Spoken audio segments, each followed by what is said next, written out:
Hoje é a nossa quarta aula. O tema da aula de hoje é planejamento e avaliação na perspectiva da pedagogia e da didática complexa. Hoje a gente vai ter uma pessoa muito especial. Já vou apresentá-la daqui a pouquinho, que é a doutora Marilza Vanessa Rosa Suana, uma professora da Universidade Federal de Goiás, top de linha. Só vai ajudar. Lembrando que nós tivemos na nossa terceira aula, a gente tratou do financiamento da educação básica e da supervisão escolar. Lembram? Com a professora Mariana, que é daqui da rede municipal. A gente teve uma aula sobre financiamento. A gente também teve a nossa segunda aula, que tratou da praxis pedagógica e identidade profissional com o professor Juarez Thyssen. Lembram? Uma aula e tanto, dá até saudade, né, desses momentos que a gente já teve. E a gente teve a nossa primeira aula com a nossa, digamos assim, equipe linha de frente, professora Rose, professora Raquel, e a gente conversou sobre a supervisão escolar, né? Lembrando que ela não é burocracia, que ela é praxis, que ela é política e que ela é transformação. Então, nós estamos, assim, indo para a nossa quarta aula de hoje. Então, vamos aproveitar bastante. Eu vou aproveitar e vou apresentar a nossa palestrante de hoje. A nossa palestrante de hoje se chama Marilza Vanessa Rosa Suana. A professora Marilza, ela é professora associada da Universidade Federal de Goiás, ela é doutora em educação, ela tem pós-doutorado na Universidade de Barcelona, ela é vice-presidente da Andip, ela é presidente da RIEC Brasil e líder do grupo de pesquisa Didactiqué. A professora depois me corrige, Didactiqué. Eu pesquisei, professora, e vi que é um termo de origem grega, né, e que significa arte ou a técnica de ensinar. Ela teve a sua tese de doutorado selecionada e indicada pelo Programa de Pós-Graduação em Educação da Universidade Católica de Brasília, e a tese dela concorreu ao Prêmio CAPES de Teses. Ela é uma das autoras do livro Didática Crítica do Brasil, que é um livro muito utilizado, famoso, né, muito usado nas universidades e também pelos especialistas. E ela é uma especialista em Edgar Morin, fundador da teoria da complexidade. Por isso, hoje a gente vai ver um pouco da didática complexa, né, com quem de fato entende do assunto. Ela desenvolve pesquisas na área da didática, da formação de professores, planejamento, avaliação, complexidade e transdisciplinariedade, sendo ela também uma importante referência nacional nesse campo. Então, vejam que, como sempre, junto com o grupo GPDIM da Universidade, coordenado pela professora Giovana Vaza, a gente escolhe a dedo quem vem conversar com vocês, quem vem trazer aqui temas importantes para a gente discutir. Professora Marilza, a senhora é muito bem-vinda, eu vi que ela já está aí, ela já chegou mais cedinho, ela já disse que estava esperando, ela pode entrar quando quiser, professora, por favor, e agradecemos a todos e vamos... Boa noite. Olha, eu também estou no terceiro turno, hoje eu acordei muito cedo, e tinha que entregar um trabalho pronto às 7 da manhã. Então, eu acordei 4 horas para dar conta de entregar. Então, nós estamos todas no terceiro turno e vai dar tudo muito certo. Eu queria dizer que eu estou muito honrada com esse convite. Eu conheço muito a equipe do GPDIM, vi várias pessoas por aqui. A professora Giovânia Basso é uma referência aqui, nós trabalhamos com a produção dela no nosso programa de pós-graduação, e já almocei e jantei com várias de vocês aí, que eu estou vendo, Rosimeire, né, Nara, e é para mim motivo de muita alegria. Eu vou começar contando um caso para vocês. No estado de Goiás, a supervisão escolar, ela foi estruturada na década de 70. Nós não tínhamos na Secretaria de Educação esse departamento. Aí convidaram um professor de São Paulo para vir a Goiânia para coordenar essa equipe. E essa pessoa se chama José Carlos Libânio. E a equipe de supervisão do estado de Goiás só tinha 3 pessoas. O Libânio, a minha mãe e uma grande amiga deles, também pedagoga. Então, a supervisão escolar aqui no meu estado começa com essa pessoa linda, que é o professor José Carlos Libânio, muito comprometido com a escola pública, muito respeitoso para com o trabalho dos professores, as condições reais da escola pública, né? Então, eu acho importante compartilhar com vocês isso. Eu era criança à época, viu? Eu era uma bela criança. Até me lembro de escutar o professor Libânio tocando violão e cantando com os professores, porque se reuniam no final de semana na minha casa, e eu era uma criança ali de 3, 4 anos, sentada no chão, vendo esse grupo da supervisão se encontrar no final de semana para compartilhar. Então, o trabalho também é contexto de muita amizade, e isso, para mim, é algo muito importante. Bom, eu quero que vocês controlem o meu tempo, porque eu sou do tipo faladeira. E qualquer pergunta que aparecer ou comentário, me interrompam imediatamente para me contar, porque às vezes é uma oportunidade de diálogo que é mais importante do que aquilo que eu planejei conversar. Eu também queria contar para vocês que eu fui professora de educação infantil, depois eu me tornei professora no ensino fundamental, na época chamava-se 4ª série, o que hoje é o 5º ano. Depois, na sequência, a escola precisou que alguém assumisse o trabalho com os adolescentes que não queriam fazer redações e ler os livros de literatura. Então, eu fui assumir as turmas de 7ª e 8ª série, trabalhando com a 2ª fase, porque era uma necessidade da instituição. E um pouco mais à frente, o ensino médio precisou de uma coordenadora pedagógica. Lá vou eu entrar para o trabalho com o ensino médio. Então, eu estou falando de escola, mas eu sou uma pessoa de escola. E quando eu entrei na universidade para ser professora, eu optei ser professora de estágio. Então, eu estou o tempo todo com a escola e eu sou uma professora que pesquiso didática. Me importa muito o ensinar e o aprender. E, para mim, essa é uma tarefa profissional que nós temos, assim, absolutamente relevante. Então, fiquem muito à vontade para me interromper, porque eu vou ficar muito feliz com toda complementação, toda contraposição, toda contribuição que vocês desejarem fazer. Só um minutinho, eu vou aqui compartilhar uma tela. Eu coloquei um festival de coisas. Isso é muito a SESC, o GPDIM, as pessoas que organizam, a Universidade Federal de Santa Catarina. E eu fiquei muito pensativa no que trazer para esse diálogo, uma vez que todas nós somos experts em planejamento e em avaliação.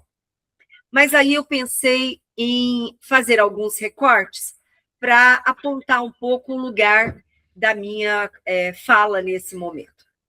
Eu estou nesse livro, Didática Crítica no Brasil, que tem uma proposta muito clara, que é apontar o que é a ciência do ensino, que é a didática, que investiga o ensinar e aprender, está apontando que nós deveríamos estar atentos, tanto na educação básica, como no ensino superior, como na pós-graduação.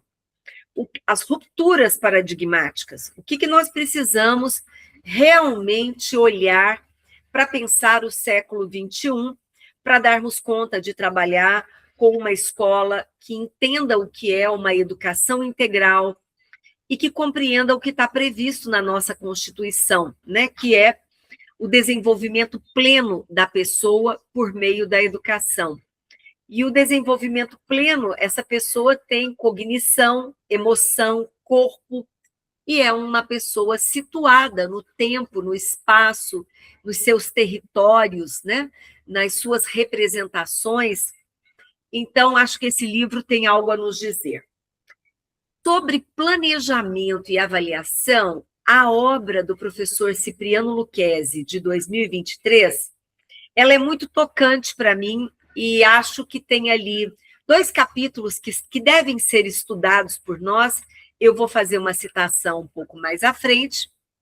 Queria dizer também que eu componho a Rede Internacional de Escolas Criativas e Santa Catarina tem muitas escolas que participam, escolas públicas, mas nós não temos nenhum problema com escolas privadas, desde que façam um bom trabalho. E esse é um livro que o PDF está disponível, é gratuito, são escolas contando o que realizam. Para nós é muito importante que os diretores, coordenadores, professores da educação básica, eles contem o que fazem e por que atribuem sentido no trabalho que desenvolvem. A professora Giovânia Basso, com a obra Didática e Pedagogia do Amor de Si, também, junto com a obra Didática Crítica no Brasil, nos enunciam algo que para nós é muito importante. Número 1, que escola é espaço de conhecimento, escola é lugar de ciência, mas escola também é lugar de gente. E gente precisa de uma formação humana que, assegurado o direito de aprender os conteúdos escolares, precisa ter oportunidade de uma formação humana ampliada. É preciso que a escola nos possibilite acessar cosmovisões indígenas, quilombolas, pertenças planetárias, uma compreensão de cidadania planetária. Então, veja, é preciso ir além. Há um limite no ensino disciplinar. Por isso, eu publiquei um texto nessa revista Debates em Educação, e eu fui provocativa, penso eu, colocando no título assim: para além dos territórios disciplinares, transdisciplinaridade como princípio e estratégia de reorganização do conhecimento. Porque, para mim, um professor sozinho na sala de aula, ele pode ser interdisciplinar, ele pode ser transdisciplinar, porque a grande mudança está no modo como ele reorganiza o conteúdo e complementa com visões advindas de diferentes frentes. Um enfoque interdisciplinar, transdisciplinar, olha para um tema e traz contribuições de diferentes dimensões, de diferentes aspectos, de diferentes disciplinas, incluindo notícias jornalísticas. Bom, então, dito isso, eu queria dizer que planejar e avaliar depende de qual é o seu referencial. Então, acho que todos nós temos que estar muito atentos que a educação é um campo de disputas, que são ideológicas, são epistemológicas, e eu tenho que saber a serviço do que eu estou.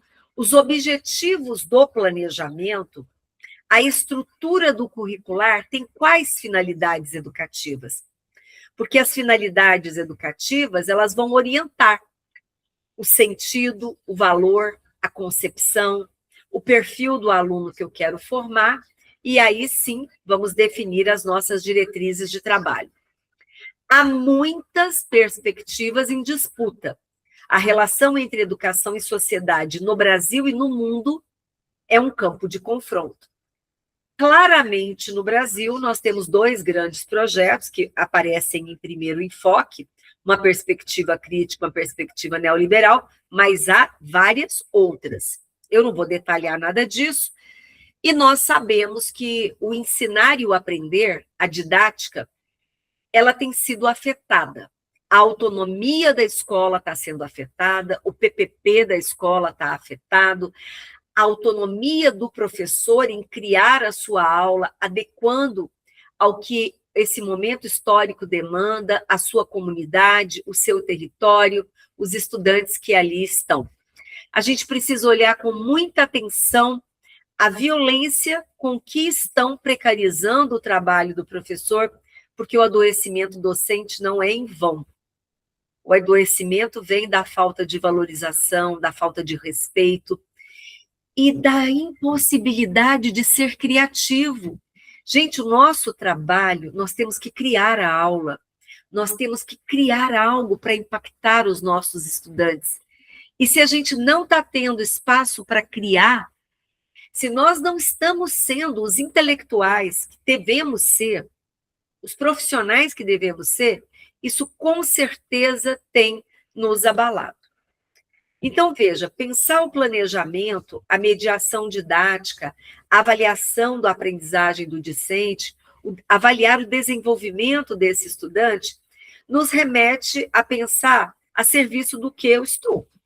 Eu, Marilza, tenho que assumir sempre publicamente que eu estou a serviço da emancipação humana, eu estou a serviço da autonomia, eu estou a serviço dos direitos humanos, eu estou a serviço da defesa de uma sociedade democrática, de um entendimento de que tudo que a humanidade criar, nós precisamos levar para o debate aberto dentro da escola.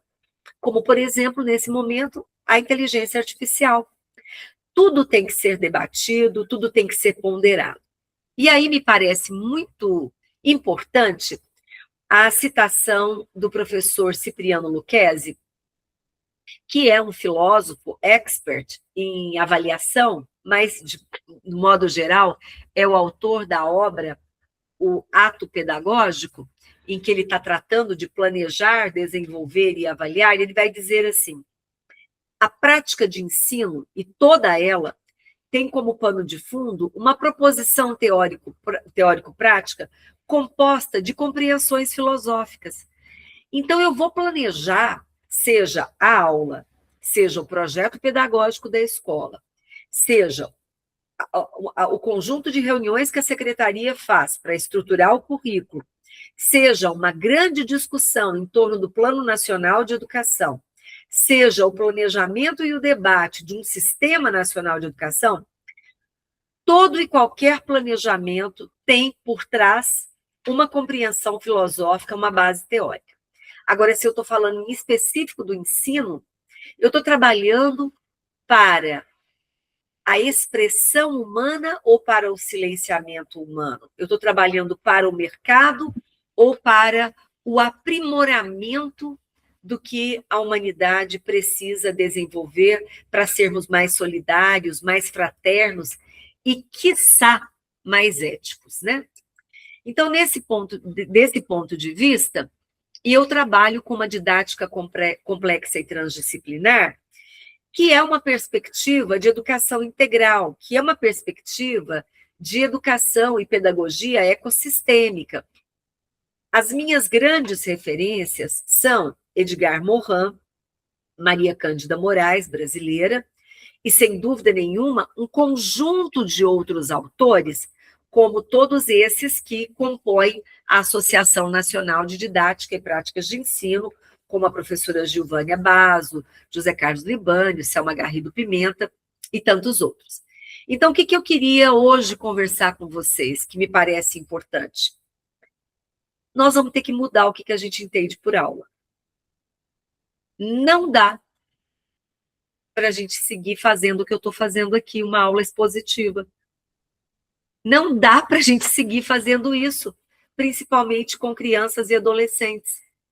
É preciso criar uma aula que realmente dê conta de ter um tema importante, um tema problematizado com perguntas inteligentes, perguntas que não estejam limitadas ao território disciplinar ou limitada ao livro didático, mas que a gente possa religar conhecimentos em torno de um tema importante, considerando nesse tema aspectos históricos, aspectos econômicos, aspectos políticos, aspectos do determinado campo disciplinar, mas todas as interfaces que ali forem importantes.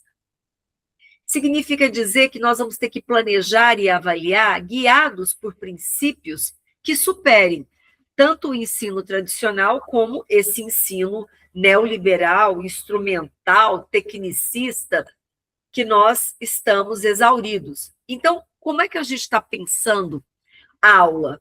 A gente está pensando a aula como espaço de diálogo, a aula como espaço de participação, a aula planejada pelo professor, em diálogo com o aluno, em diálogo com o contexto, em diálogo com uma escola que tenha um projeto pedagógico, uma escola que tenha uma identidade, uma escola em que ocorra efetivamente ecoformação. Não dá para ficarmos na escola usando o espaço de planejamento para uma formação continuada, uma formação em serviço, no formato palestra, mas no formato diálogo. Como é que a gente cria junto outras vias? Né? Como é que eu crio uma integração dialética entre o aluno tem que aprender e ele precisa dos conhecimentos científicos, dos conhecimentos disciplinares. Mas como é que eu complemento isso? Não é suficiente ter nota 10 em português e matemática se a pessoa não tem leitura de mundo, se ela até agora não entendeu o que a Amazônia significa, o que está acontecendo com o aquecimento global, se até agora ela não interpretou o que significa hoje ter um Donald Trump à frente desse planeta. Até hoje é fundante entender o que significa a pessoa mais rica do mundo ser Elon Musk, que está divulgando um conjunto de ideias que são apavorantes para quem está preocupado com que todo mundo tenha direito de se alimentar, todo mundo tenha direito, no planeta, não é no Brasil, no planeta, todas as pessoas têm o direito de se alimentar, de se educar, de ter assistência à saúde. É preciso que a gente tenha crianças que tenham leitura de realidade. Então, essas aulas precisariam ser espaços abertos para perguntas, para diálogos e para não termos respostas. Para dizermos assim, olha, essa é uma ótima pergunta, mas eu ainda não li sobre isso, eu, professora, não li ainda sobre isso. Mas como essa pergunta é muito boa, vamos, durante uma semana, ler sobre isso e agendar para daqui uma semana dialogarmos, porque eu vou ter que me atualizar, porque esse tema eu ainda não li. Então, o professor não precisa saber de tudo, nem o da universidade, nem o da escola. Práticas inovadoras são as práticas que dialogam com a incerteza, com a provisoriedade, com a dúvida, né? E aí nós temos visto que muitas escolas do Brasil e do mundo têm valorizado o conhecimento científico, o conhecimento popular, o etnoconhecimento, que tanto de indígenas como quilombolas, como de ancestralidades, porque há diferentes conhecimentos que deveriam ter espaço dentro da escola. A professora Vera Candô, ela vai nos provocar dizendo assim, quem foi que decidiu que são esses os conteúdos que nós temos que estudar? Nós temos que nos perguntar por isso. Se existem tantas disciplinas no mundo cadastradas, reconhecidas, por que são essas que a gente estuda? Por que a escola não pode ser espaço para outros temas? Eu projetei aqui duas artes que eu fiz com inteligência artificial, usando o notebook KLM, a partir dos textos que eu escrevi. Eu propus que a inteligência artificial extraísse dos textos que eu, Marilza, havia publicado e indiquei quais, gerasse essa arte. Então, veja, para reencantar o ensinar e o aprender, seria muito importante que o planejamento e avaliação fosse espaço aberto para sentir, pensar, com escuta sensível, e que a gente de verdade conhecesse os estudantes. Mas não é conhecer sabendo o nome, é conhecer sabendo ele pensa, como ele vive, em que contexto ele está, nas relações que ele está produzindo com a vida, com o mundo, com o conhecimento, com a família, com os amigos, com o território. Né? Só que isso é difícil, porque nós vamos ter que nos desarmar, e nos desarmar para o diálogo, nos desarmar para o aluno, de repente, te dizer coisas que você vai levar um susto. E, de repente, até pensar, talvez não devesse ter falado, Talvez essa fala foi até um pouco inconveniente, mas veja, se for para ser verdadeiro, eu preciso estar com, e esse estudante está sozinho, né? Nós temos a ampliação da depressão e do adoecimento de professores, mas também de crianças e adolescentes. Então, nós temos uma violência nessa sociedade, talvez por falta de argumentos. Por vezes, uma pessoa estapeia a outra porque não tinha o argumento para falar. Então, quando você cria pessoas com oportunidades de ter argumentos, eu enfrento o outro não com o tapa, não com a facada, mas com a apresentação de argumentos. Então, rodas de conversa em que tenha temas, para eu aprender a argumentar sobre as temáticas, né? E nós temos temáticas a enfrentar. Esse país tem um percentual de feminicídio que tem que ser dialogado em sala de aula. Esse nosso país passa uma vergonha internacional por ter um dos maiores índices de estupro de meninos e meninas. Não é normal essa sociedade se silenciar, sabendo que crianças e adolescentes passam por situações muito difíceis. Assim como há temas belíssimos que nós não temos tempo. Nós não temos tempo de conversar sobre o que nos dá alegria. Quais são os nossos hobbies? Quais são os nossos sonhos? E que, por vezes, são coisas muitíssimo simples, né? Eu dando aula na universidade, na pós-graduação, fiz essa pergunta. O primeiro aluno que levantou a mão, fazendo a pós-graduação, é um homem de 45 anos, e ele me disse assim, professor, o meu maior sonho, e que eu nunca tive a oportunidade, é de assistir uma sinfônica ou uma filarmônica. Gente, na hora, eu abri o meu celular, eu fui lá e achei e informei para ele qual é o Instagram que ele consegue seguir na Secretaria de Cultura de Goiânia as apresentações culturais. Eu entreguei para ele, naquele minuto, quais eram os canais e os espaços, os sites da Filarmônica e da Sinfônica. E que ele podia, por exemplo, seguir os grandes regentes que nós temos aqui, porque eles publicizam. E ele poderia, então, assistir. Na mesma semana, ele realizou o sonho dele.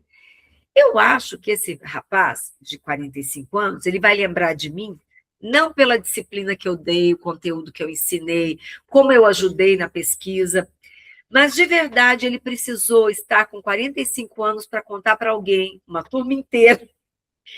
E o que aconteceu de mais lindo? A turma se organizou e foram 8 pessoas assistir com ele. É um ano.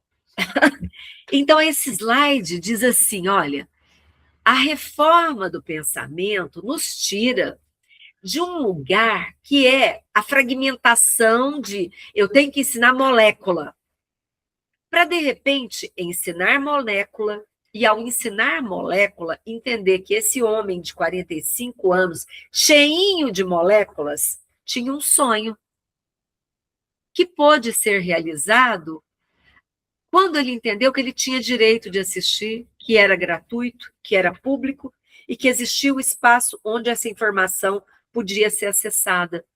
Então, o ensino com pesquisa poderia estar nos nossos planejamentos. Eu tenho que ensinar a pessoa a buscar a informação.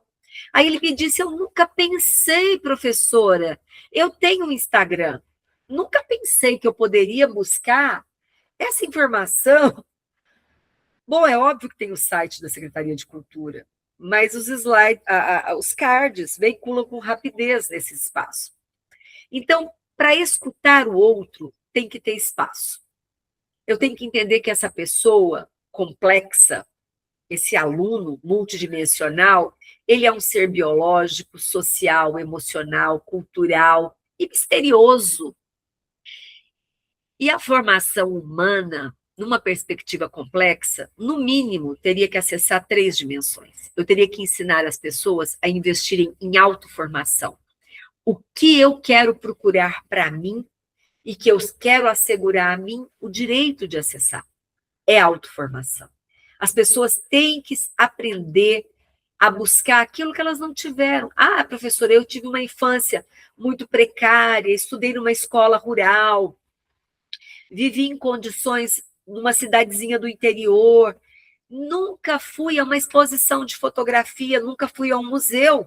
Autoformação, vamos fazer um planejamento. Esse semestre você vai se dar o direito de conhecer o que você não conheceu. Então, eu, como professora, posso ajudá-lo a buscar esses canais. Mas essa é a autoformação, é a trajetória dela. Um outro aluno veio de internacionalização de Moçambique e me disse o seguinte: professor da educação básica, professor da inclusão, responsável pela inclusão no município dele, lá em Moçambique, professor alfabetizador. Ele veio saber como é que o Brasil faz inclusão nas escolas. Aí ele me disse assim: sabe qual é o meu maior sonho, professora? Aprender a nadar. Porque eu moro em Maputo e tem mar. Não chego nem perto da água, porque eu morro de medo de morrer afogado, porque eu tenho filhos de 12, 8, 6 anos. Eu sou o sustento deles. Gente, o que eu fiz na universidade? Busquei informação como é que esse rapaz, fazendo internacionalização, ficaria 6 meses no Brasil, faria aula de natação. Eu estou querendo dar esses exemplos para dizer assim, a gente não conhece e a gente não planeja o contato com as pessoas. E é preciso planejar o ensino do conteúdo, conhecer as pessoas, se for para trabalharmos com o desenvolvimento pleno e uma educação integral, e quem sabe colocar na tarefa de cada um o seu próprio, a sua própria busca por ser um ser humano cada vez melhor, e quem sabe efetivamente mudarmos uma cultura. Então, as rodas de conversa sobre o conteúdo, entendendo esse conteúdo com maior amplitude e pensando sempre os temas numa dimensão. Como é esse tema local, aqui no município que eu estou, como é esse tema a nível nacional e como esse tema tem variações em âmbitos planetários, em âmbito planetário. Eu acho que essas são pistas que me parecem muito importantes. Já contei dos textos, eu também escrevi um outro texto para resumir um pouco o que está naquele livro, Didática Crítica no Brasil, e dizer quais são as didáticas críticas que têm propostas emancipadoras na formação humana. E aqui eu quero partir para falar mais efetivamente de escola, porque eu quero falar de praxis, de relação entre teoria e prática. Tem uma escola em Fortaleza que resolveu apresentar, na semana de planejamento para suas famílias e professores, uma teia curricular. Todo professor desta escola, ele deve, ao trabalhar os conteúdos, considerar como esse conteúdo é tratado numa reflexão. Se você olhar a parte amarela, como esse conteúdo, numa dimensão do ser humano, é tratado. Como esse mesmo conteúdo, numa dimensão social, que é a parte rosa, é tratado. Como esse conteúdo é tratado em âmbito no que se relaciona com a natureza, com o meio ambiente. Então, o professor dessa escola, quando planeja qualquer aula, seja de educação física, matemática, artes, tecnologia, ele vai sempre no planejamento dele triangular como pensar esse tema conectado com 3 dimensões.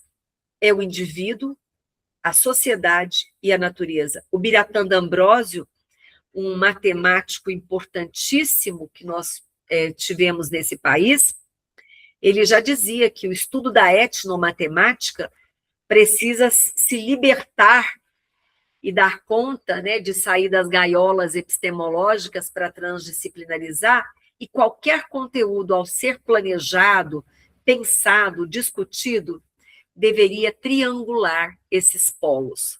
Isso me parece importante. A pedagogia ecossistêmica, que é uma proposta transdisciplinar, assim se apresenta. A professora Akiko Santos, ela propôs para professores de institutos federais que trabalham com EJA, com ensino médio técnico integrado, que eles planejassem dar aula sobre o tema agricultura familiar e segurança alimentar, porque esse tema é muito importante na região em que eles estão, que é a região onde está o campo de Confresa. Esses professores, então, juntos, todos eles eram mestrandos à época, mas eles atuam juntos, trabalham juntos como professores de uma instituição. Eles começaram a pensar, do ponto de vista histórico, como é que eu trato a questão da agricultura familiar? Do ponto de vista geográfico, a agricultura familiar, ela tem uma especificidade no modo em que se comercializa, transporta, tem sim uma organização de economia solidária, organização por cooperativa, isso aqui é o planejamento. Passar a planejar religando campos. E esse foi o primeiro exercício, de tentar ver, para tratar desse tema, eu posso buscar colaborações reflexivas, conteúdos e temas de diferentes fontes.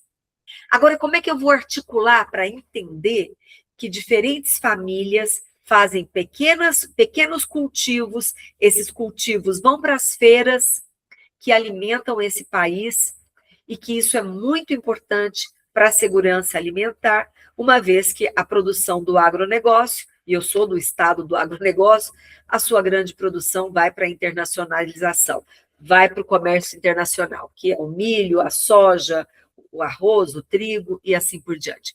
Essa obra, a professora Kiko Santos e a Américo Sommermann propõem a complementaridade. A escola segue planejando o ensino disciplinar, mas ela pode complementar com o ensino transdisciplinar. Uma coisa não exclui a outra. Nós estamos falando de planejar complementações. Essa mesma professora, nesse mesmo livro, propôs que um grupo de professores que atuam como professores também de institutos federais, dando aula em EJA e ensino médio, pensassem como garantir que aquela escola que tem vários estudantes de origem indígena, deste povo indígena, localizado na bacia do rio Juruena, pudesse ter o seu conhecimento, o seu etnoconhecimento, valorizado dentro do espaço escolar. Então, o que desta cultura eles poderiam, já que a cultura, os estudantes, vários, são pertencentes a essa comunidade indígena, quais são os saberes indígenas que poderiam ter um diálogo intercultural, uma valorização dos seus saberes no espaço escolar? Então, esse foi um outro exercício. Isso aqui é um planejamento.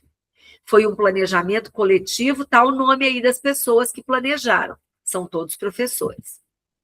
E aí eu queria dizer para vocês que nós estamos aqui falando de transdisciplinaridade porque nós estamos pensando numa formação integral e que não é suficiente saber matemática e português, não é suficiente que a escola tenha nota no IDEB, não é suficiente aquelas coisas da BNCC, aqueles trecos, tudo, aquilo não é suficiente. É fundante eu entender que o ser humano precisa ter a sua inteligência, a sua razão desenvolvida. Mas isso só faz sentido se nós desenvolvermos ao mesmo tempo razão, emoção e corporeidade. E nós estamos condenando as crianças a serem presidiárias desde a alfabetização, que ela senta a bunda numa cadeira e está gravando, hein? Quero que grava. E ela tem que ficar lá por horas e horas, anos e anos. Esse corpo não movimenta, esse corpo não vai à praça, esse corpo não vai ao museu, esse corpo não se desenvolve, ele não corre, esse corpo não sobe em árvore, esse corpo não pula corda o tanto que deveria. Significa dizer que a gente está explorando pouquíssimo a natureza, a sociedade, a vida coletiva, a possibilidade de dançar. Nós estamos numa geração que não dança. Se nós pegarmos aí, é tanta preocupação com o que vão pensar do meu corpo, o que vão pensar do meu movimento, é tanta selfie, é tanta preocupação com quantos cliques eu vou ter no Instagram. Então, será que nós estamos ensinando esses seres a estarem em permanente questionamento? Terem mais dúvidas do que certezas? Será que nós estamos contribuindo num planejamento e numa avaliação para a permanente integração? E aí eu gosto quando o professor Severino, né, Antônio Joaquim Severino, ele vai compreender que a complexidade, a transdisciplinaridade, está propondo articulação. Por um lado, nós temos os nossos projetos existenciais enquanto pessoas que estão sendo negligenciados.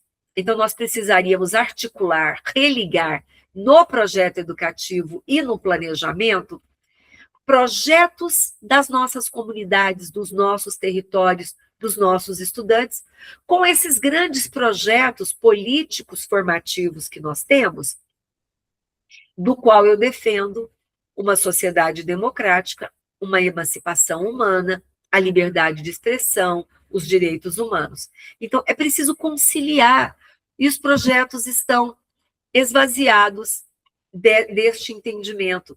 Nós estamos entendendo o ser humano só como aquele que aprende conteúdo e faz prova, e atualmente, gente, as escolas e os professores estão sendo torturados com o treinamento para provas, para exames. Professores estão sendo tratados como técnicos, executores de scripts, e não como o que eles são, professores. Né? Então, isso é complicado, e aí nós estamos perdendo de vista que precisamos trabalhar com os nossos alunos muitas questões em conjunto com a aprendizagem dos conteúdos e das disciplinas. Então, há dimensões que o planejamento deveria contar e contemplar. O indivíduo, a sociedade e a cultura. Então, o que eu estou aqui trazendo é uma poética, é uma formação humana ampliada. E aí a gente tem um conjunto de pesquisadores que tem contribuído para pensar esse projeto de educação integral, que é complexa, é transdisciplinar, é interdisciplinar, e, em resumo, nos propõe: é preciso complementar o que está fazendo, mas produzindo rupturas. Não dá para essa aula tarefeira copiar de livro didático, cópia de quadro. Realmente, se a gente tirasse todos os quadros das salas de aula, talvez a gente tivesse a oportunidade de ter aulas um pouco melhores, porque essas ferramentas têm atrapalhado o planejamento. Edgar Morin fala que a vida ela é composta de prosa e de poesia. A prosa é o cotidiano, é o trabalho, é pagar conta, é a rotina. E a poesia é o deleite, é aquilo que nos humaniza. É o momento de escutar uma música, de ler literatura, de andar de bicicleta, sentar na grama, olhar para o céu, namorar, fazer alguma coisa que te dê um sentido maior. Nós estamos planejando para formar pessoas só para sobreviver, trabalhar, pagar conta, é a vibe da uberização da educação? Ou nós estamos, ao mesmo tempo, formando pessoas para o conhecimento científico, para dar conta de trabalhar e se sobreviver, mas também com um sentido poético da existência? Formando pessoas que tenham direito a acessar a linguagem simbólica, arte, literatura, música, dança, teatro. Ter a oportunidade que, mesmo dentro de sala de aula, ter um data show que te projete uma obra de arte, projete uma apresentação teatral, uma apresentação de dança, a fruição de coisas que, por vezes, eu não tenho condições de ir ao cinema, mas eu tenho como trazer o cinema para a sala de aula. As profundezas humanas podem estar impregnadas em muitos espaços. Então, a escola segue sendo o locus do conhecimento, o locus da ciência. Mas, simultaneamente, a transcendência, o gozo, o eros, o sensível, tão importantes para nos humanizar.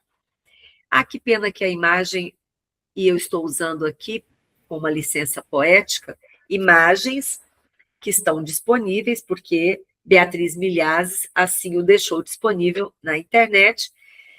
Edgar Morin diz que nas sociedades arcaicas, as pessoas eram capazes de simultaneamente se conectarem com trabalhos e ritos de encantamento. As sociedades ocidentais contemporâneas separaram o prazer do trabalho, o deleite da aprendizagem. Então, o que é uma didática transdisciplinar? É uma didática que trabalha com a razão sensível, tenta pensar relacionando para ampliar compreensões, então considera qualquer assunto que for ser planejado a partir de múltiplas referências. Bom, não estamos negando as disciplinas, só estamos complementando. É preciso que a escola incorpore cultura e arte. É preciso incorporar os sujeitos, é preciso tê-los nesse espaço. Nesse sentido, Edgar Morin vai nos convidar a pensar o seguinte: será que nós estamos efetivamente planejando aulas que nos ajudem a compreender que eu, Marilza, sou uma cidadã brasileira, mas eu também sou uma cidadã planetária. Eu tenho conexões com um locus, que é a cidade de Goiânia, o meu bairro, que é o Jardim Goiás. Mas, além do meu bairro e da minha cidade, eu estou em um país. Esse país está na América Latina. Será que esse espaço escolar tem ajudado o Brasil a entender que nós somos latino-americanos e que, se nós nos fortalecermos como latino-americanos, isso pode ter uma relevância na nossa história enquanto povo brasileiro, povo latino-americano e cidadãos de um planeta, entendendo a Terra como pátria, como pátria-mãe, né? O nosso destino, ele é um só, né? Então, quando a gente vê, por exemplo, os Estados Unidos esvaziar o aquífero que lá tinha com a irrigação para uma agricultura irresponsável, nós temos o Brasil e a América Latina, o aquífero Guarani, que é uma reserva de água que vai ser importantíssima no futuro, se nós seguirmos aí com a irresponsabilidade com a qual estamos tratando a água. Só que o Brasil segue, nesse momento, um caminho equivocado, que é utilizar a água deste aquífero. Isso deveria se manter como reserva para a humanidade, não apenas para o nosso país. Bom, professora, 5 minutinhos, beleza? Beleza. Então, eu quero mostrar para vocês que tem escolas que têm trabalhado com vias muito plurais. Algumas escolas, como a Escola Pluricultural Odeca Iodê, tudo que estudam, que é tema importante, as crianças fazem passeata pelo bairro, pelos espaços centrais. Essa escola tem uma rádio, que a cidade escuta, mas também está disponível no YouTube, no YouTube, para quem quiser acompanhar a rádio da escola. Nós temos escolas em Santa Catarina que, ao estudar com crianças pequenas, e quem quiser os detalhes eu posso mandar a publicação, produziu numa escola pública o isolamento térmico de uma parede de uma escola pública na qual as crianças estavam sofrendo com o calor. É possível pensar e problematizar e aprender com solução. Isso são caixinhas de leite Tetra Pak, que a escola fez todo um estudo com uma equipe técnica da secretaria. As crianças fizeram todo o trabalho de isolamento térmico, depois essa parede foi pintada e você teve uma redução real da temperatura da sala de aula. Nós temos escolas trabalhando com uma conexão das crianças com as hortas, com o cultivo, mas também com a tecnologia. Nós precisamos buscar financiamento para que a tecnologia esteja nas escolas, As crianças podem aprender a trabalhar com drones, mas podem também trabalhar com permacultura. Essa aqui é uma outra escola de Santa Catarina. Infelizmente, o tempo não me permitiu colocar o nome das escolas, mas se vocês tiverem interesse, eu mando os nomes e as publicações das escolas. Nós temos escolas fazendo estudos com as crianças, além das hortas escolares como espaço de estudo, também um esforço com o coletivo do bairro na produção de hortas urbanas. Nós temos escolas trabalhando com as crianças, algo fundante nesse momento hiperacelerado, aulas de yoga, aulas de respiração, aulas de desaceleração. As crianças não conseguem ficar longe disso aqui, celular. Então, é preciso aprender a desacelerar.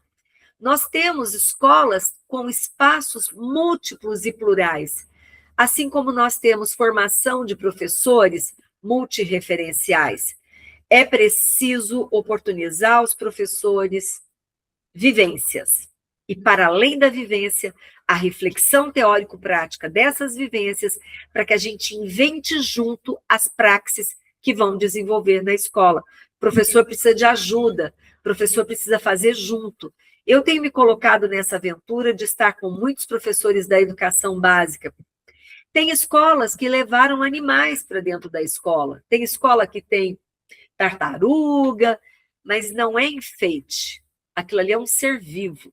Como é que eu cuido desse ser vivo, tendo veterinário que vacina, veterinário que acompanha? O dia que o veterinário vem, ele dá uma aula do que ele está fazendo.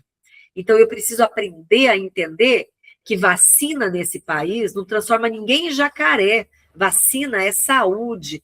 O animal que está na escola tem que ser vacinado, ele tem que ser nutrido, ele tem que ser acompanhado. Nós temos espaços circenses na formação de professores.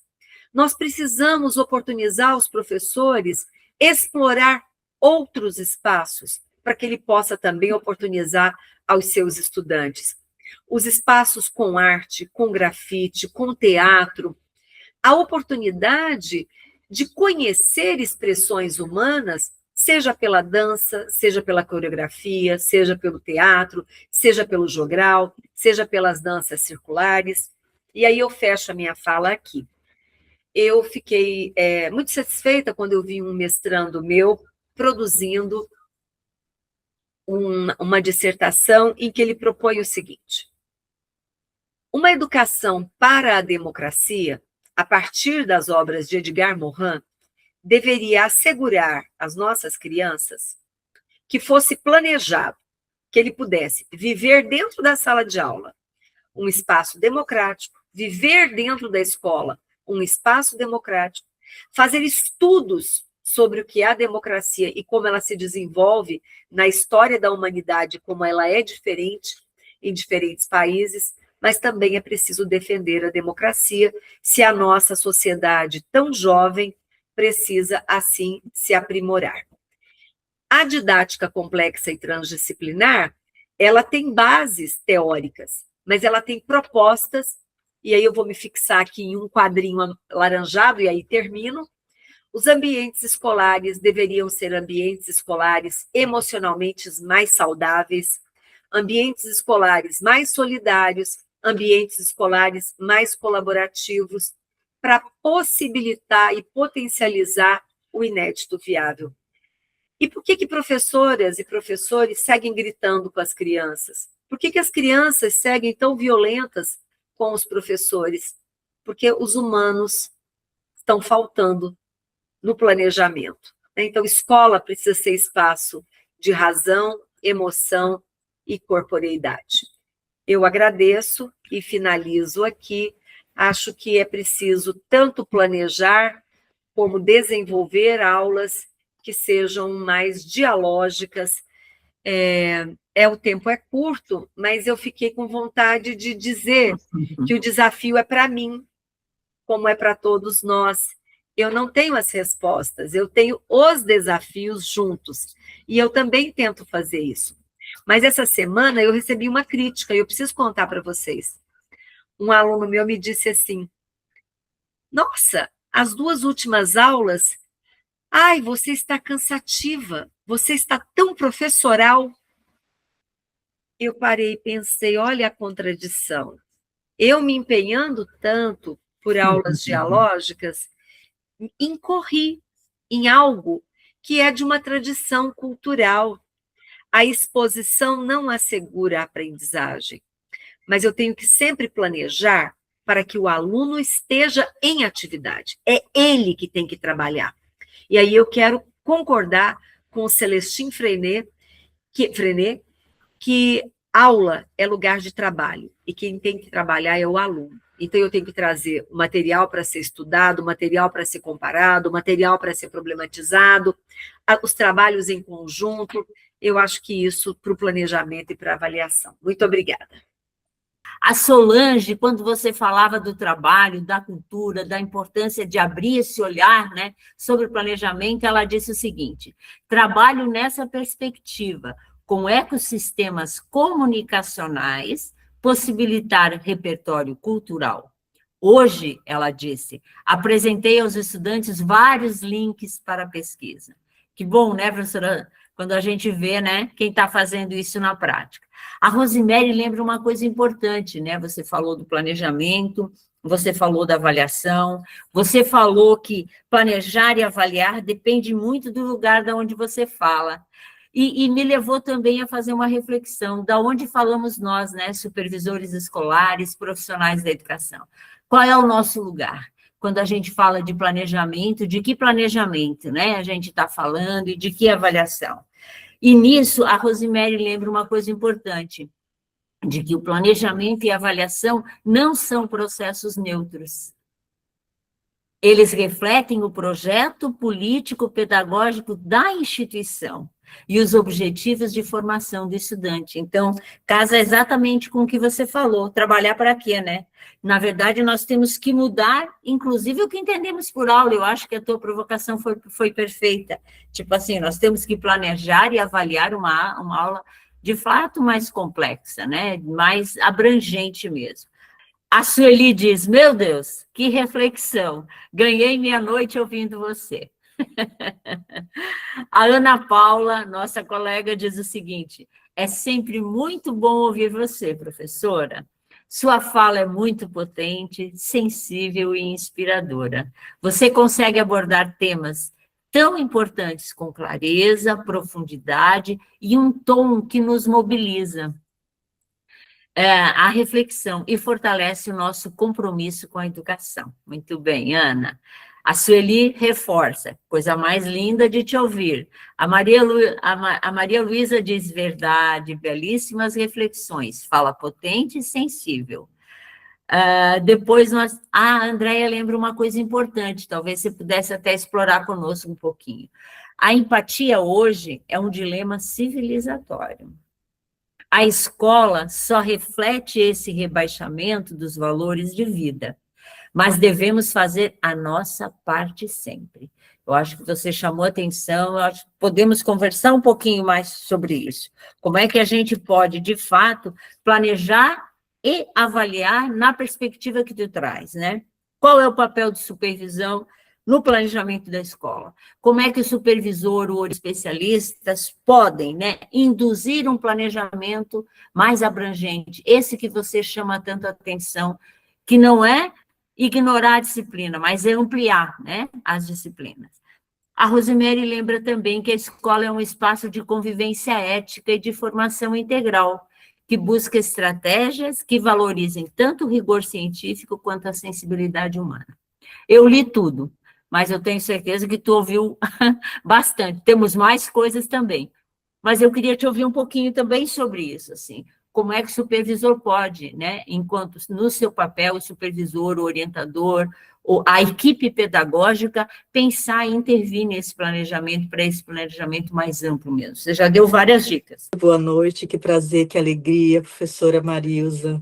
Posso dizer, sim, minha amiga Marilza, que delícia, que delícia te ouvir.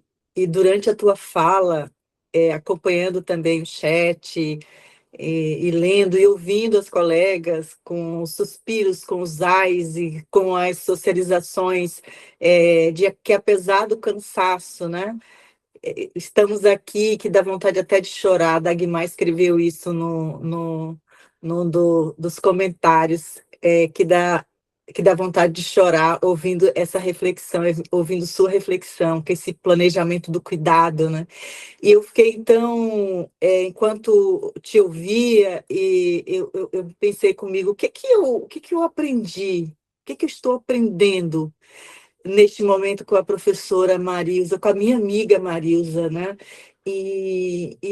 Eu coloquei assim, sim, eu compreendi que planejar é muito mais do que organizar conteúdos, definir metodologias ou distribuir objetivos ao longo de um calendário, né? Planejar é construir intencionalmente as condições para que o conhecimento aconteça no encontro entre pessoas. E, nesse sentido, quando você sinaliza que planejar o conteúdo, sim, mas também planejar o diálogo, também planejar a escuta, as perguntas, os tempos de investigação, as experiências partilhadas, as possibilidades de produzir sentido coletivamente. Eu visualizei no movimento da escola que esse staff, né? Esse grupo de gestores que cria as condições para que aconteça essa aula que você tanto está nos instigando a pensar, que, em síntese, toda a organização da escola e todo o planejamento e revisitar o processo de avaliação por meio do projeto polipedagógico, o supervisor escolar, a partir desse coletivo, que é a equipe, né? A equipe gestora, de cuidar em última instância, dessa sala de aula. E você nos convida a pensar essa sala de aula e pensar essa sala de aula como também outros espaços, que, organizando esses encontros, organizam, por exemplo, saída com os amigos e com as amigas para visitar um museu ou para ir a um concerto, para realizar seus pequenos e vigorosos sonhos. Então, muito obrigada pelo encontro de hoje. Já eu vou aqui encaminhando um pouco a minha fala, porque outros colegas também, outras colegas desejam falar. Dizer que, em nome do Grupo de Estudos e Pesquisa em Didática e Suas Múltiplas Dimensões e da Associação de Supervisores Escolares de Santa Catarina, foi uma imensa alegria, uma honra que você tivesse agenda para nós. Ficamos extremamente felizes, honrados, realizados com a tua presença. Estamos, né, professora Marilza, pela sua generosidade intelectual, pela sua partilha, suas reflexões e pelo convite de reinventarmos o planejamento e por reinventarmos o planejamento nessa perspectiva que você coloca, né, do encontro das pessoas, desse cotidiano sagrado, virtuoso, ético, comprometido, democrático. Você faz aí um apelo à democracia através de um trabalho que você orienta. Então, é olhar para a avaliação e para a própria escola, para o próprio projeto político-pedagógico, como uma experiência do encontro do conhecimento, uma palavra que você reforçou, que é do encantamento. É preciso que a gente se encante, que supervisores e supervisoras se encantem com o próprio modo de ser e existir dentro da escola, com as pessoas. Um encantamento entre as pessoas e com as pessoas. Então, em nome do GPD e da SESC, aqui te agradeço mais uma vez e te deixo um beijo e um abraço, minha querida.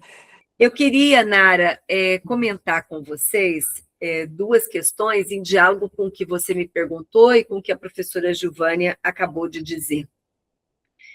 Quando eu vou à escola, eu fico sempre muito preocupada em valorizar o professor, valorizar o que ele está fazendo e auxiliá-lo no que ele precisar. Acho que, se a gente fizer isso, a gente já está fazendo um trabalho muito importante. Agora, eu quero compartilhar com vocês que o meu estado, que é o estado de Goiás, tem feito aberrações e tem colocado supervisores e coordenadores para serem pessoas violentas, desagradáveis ao fiscalizarem e controlarem o que a Secretaria de Educação tem enviado. Quem sofre a primeira violência?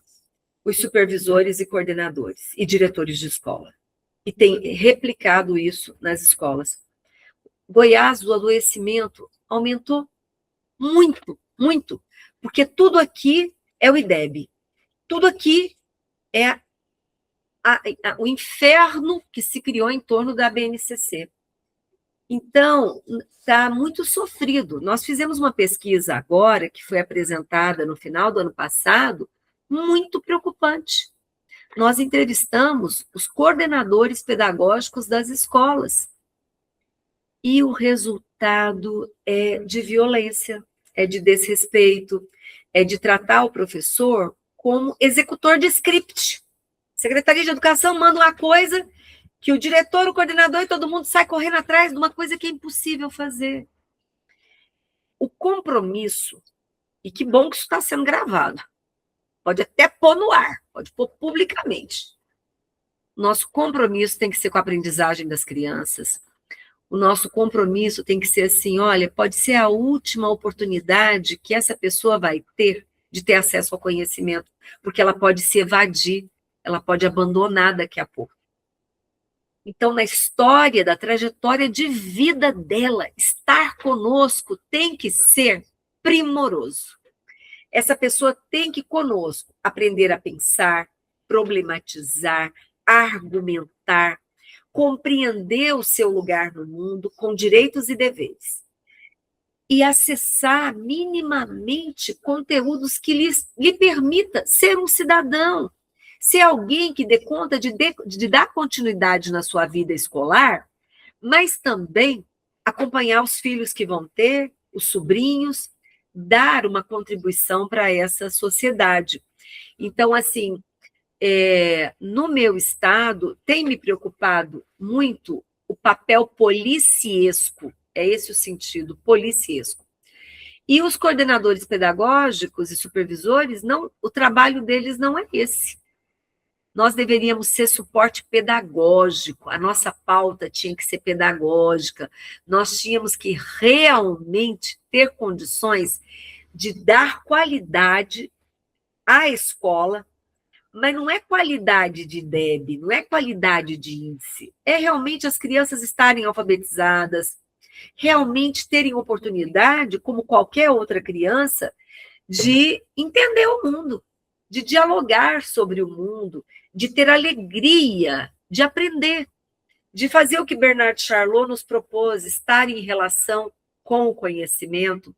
O Libânio fala de uma escola socialmente justa. E a Vera Candor fala que existem diferentes justiças.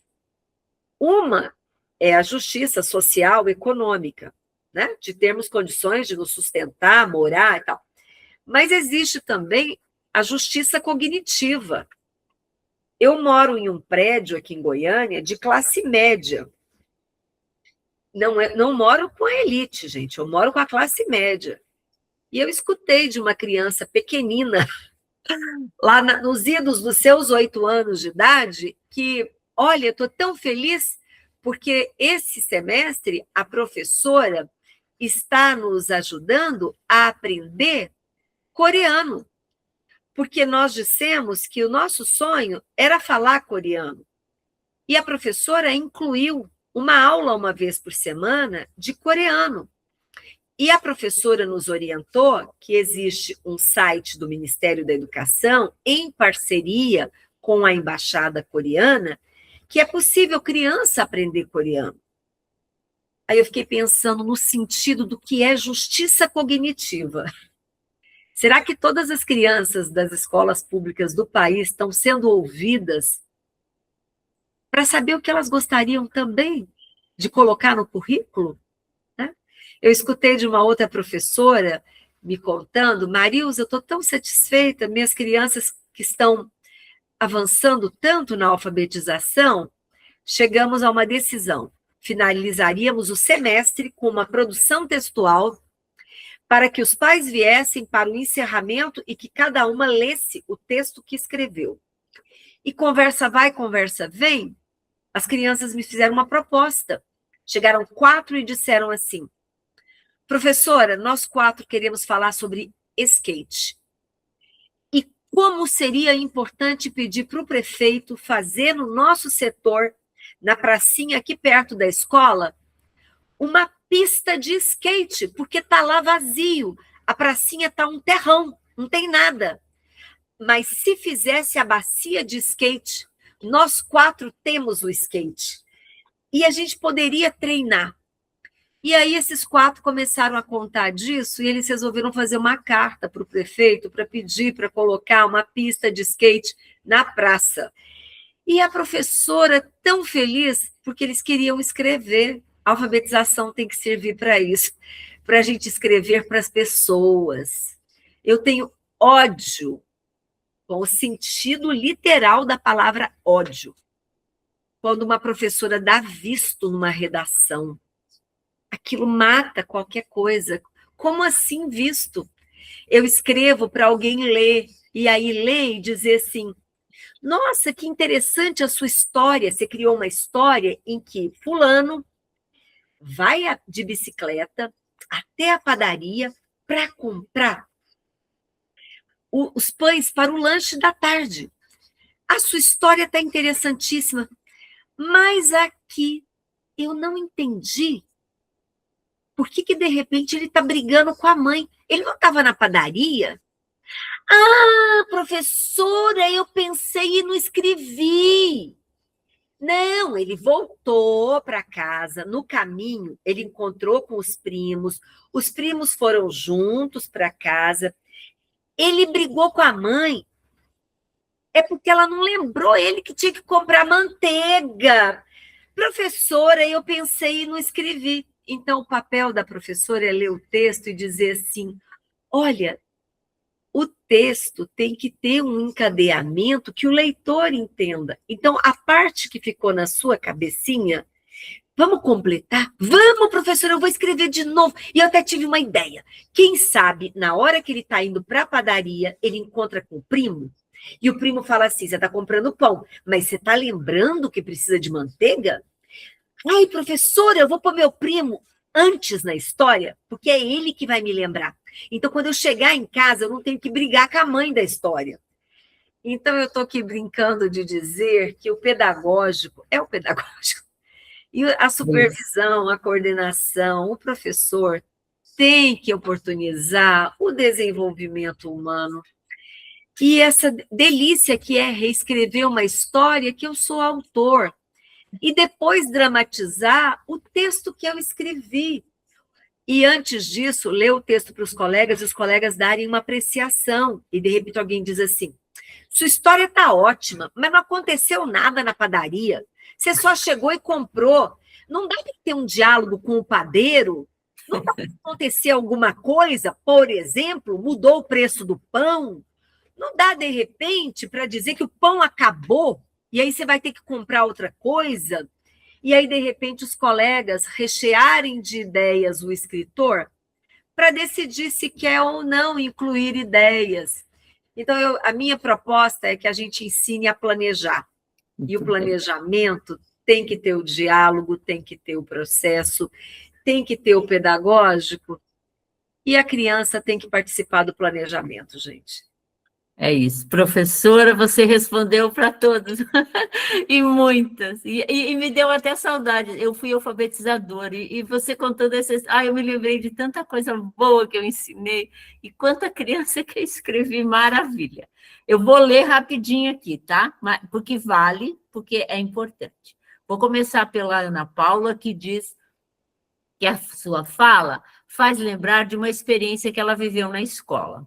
Havia um estudante que constantemente fugia das aulas porque só queria empinar pipa. A fala da professora de matemática recorrente era de que ele não sabia matemática. Em vez de partir dessa falta, decidimos partir do que fazia sentido para ele. Propusemos a construção de pipas. Durante esse processo, percebemos que ele dominava diversos conceitos matemáticos. Compreendia medidas, proporções, simetria, formas geométricas e fazia cálculos para montar a estrutura da pipa. A matemática estava presente em seu cotidiano, apenas não havia sido reconhecida pela escola. Essa experiência me marcou profundamente, porque mostrou que, Quando valorizamos os saberes que os estudantes já possuem e estabelecemos um diálogo com suas experiências, a aprendizagem ganha sentido. Ótimo exemplo, Ana, isso mesmo. Excelente fala, lembraram Freinet, a Solange trouxe Freinet, traz uma reflexão maravilhosa, a criança escreve para ser lida, e para ler aquilo que ela escreve, bem o que a professora colocou ali também. A professora Gilvânia, falando do papel do supervisor, ela diz, qual é o trabalho da supervisão escolar? E ela lembra, é dar qualidade à escola, e não qualidade de DEB, como você bem falou, ou qualquer outro índice, mas de ter a alegria de aprender e estar em relação com o conhecimento. Isso responde, quando você colocou a situação de Goiás, a nossa situação não é diferente disso, professora. Estamos passando por uma situação muito complicada, tanto na rede estadual quanto na rede estadual. E aí se pergunta aqui, a Ivani perguntou, como é que a gente reverte essa situação? Eu acho que você trouxe na sua fala, professora Gilvânia, nas reflexões que a gente fez, como podemos, de fato, reverter essa situação. Eu acho que é fazendo o nosso papel, né, professora? E assumindo o ato de educar, independentemente do resto, né? Fazendo aquilo que a gente sabe fazer, tendo compromisso com a aprendizagem, como diz a professora Gilvânia, das crianças, da juventude, dos adultos e dos idosos. Eis o compromisso da escola. Quando a gente assume esse compromisso, a gente reverte essas situações. Eu penso que é assim também. E concordando contigo, colocando um pouco a situação do Estado também, as aberrações que aqui chegaram, e aqui chegaram bem fortes também, a gente fala muito disso nesses encontros, inclusive. Então, eu acho que é isso, né, que a gente tem aqui. Essa é bacana também. A Nayana disse assim, ó, obrigada por fazer eu repensar cada ação no processo de ensinar e aprender na escola e dialogar constantemente com os professores. Acho que a reflexão da Nayana vale para nós encerrarmos a nossa noite. E ter um olhar diferente na sala de aula e além dos muros da escola. Obrigada, professora.